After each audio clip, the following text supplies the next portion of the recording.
So Ayurveda is the Vedic healing tradition per se.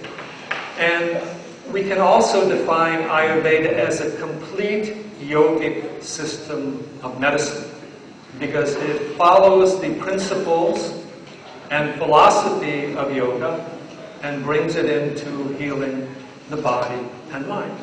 So it brings the yogic view of the pranas into the understanding of how the body works at the level of anatomy and physiology.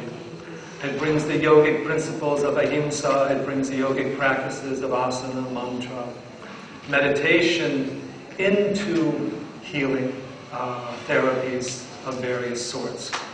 So when people say to me they practice yoga therapy, I like to ask them, according to what system of medicine are you using yoga? What system of medicine are you relying upon for your diagnosis and treatment? And is it a yogic system of medicine, a system of medicine in harmony with yoga, or is it not? So in actual fact, we're largely using yoga according to non-yogic systems of medicine.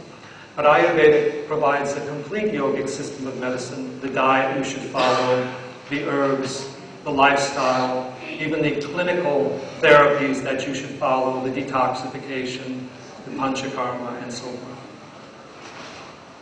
So we'll discuss this more during the keynote. It's important to remember that Ayurveda provides a complete yogic system of medicine. Secondly, if we look at yoga and how it's used in Ayurveda, yoga is used primarily as a psychology. Now, why is this the case? Let's go to the definition of yoga itself. Definition of yoga is twofold.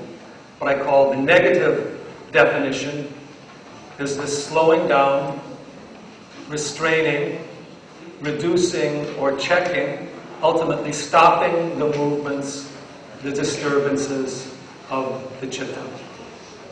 Chitta, which means the mind in the broadest sense of the term. Chitta, which includes the subconscious mind, emotion, reason, even a fair amount of what we call intuition, falls within the field of the chitta. So yoga is about bringing calm, stillness, harmony, and concentration to the mind, which is the means of the positive definition of yoga, which is the realization of the Atma, the Purusha, our inner being. Sometimes the term self is used, but the Purusha is not the ordinary self. The Purusha is not the self of the mind. The Purusha is the self that is the witness of the mind.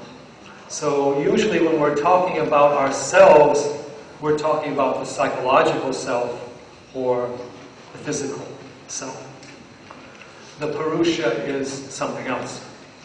The Purusha is your sense of who you are. It's your sense of wholeness, well-being, eternity, consistency, continuity. That aspect of yourself which is never born, which never dies, which never undergoes any change, which never has any problems. So actually, from the level of the Purusha, there is no disease. There is no disease. There's no physical disease, there's no psychological disease, because the Purusha is of pure consciousness only. It does not have a body and does not have a mind. In fact, you do not, I should say, you have a body, you have a mind, but you are not a body and you are not a mind. We say that the body is like the car you drive, and the mind is like your computer. You are not your car, and you are not your computer. If your car is not functioning well, you can't travel. You can't move in the physical world if your body is not healthy. If your mind, if your computer is not functioning well, then there's a lot of things you can't do, you can't communicate. So the body has a physiology, and in that physiology, a pathology can develop which causes disease. The mind has a psychology. That psychology can also develop a pathology which can cause various diseases. But the inner self, Atma or Purusha, can never have a pathology. It can never have disease. So yoga was also devised to bring about a permanent end to all suffering. That was the purpose of yoga. The question that arises is, what is the cause of suffering?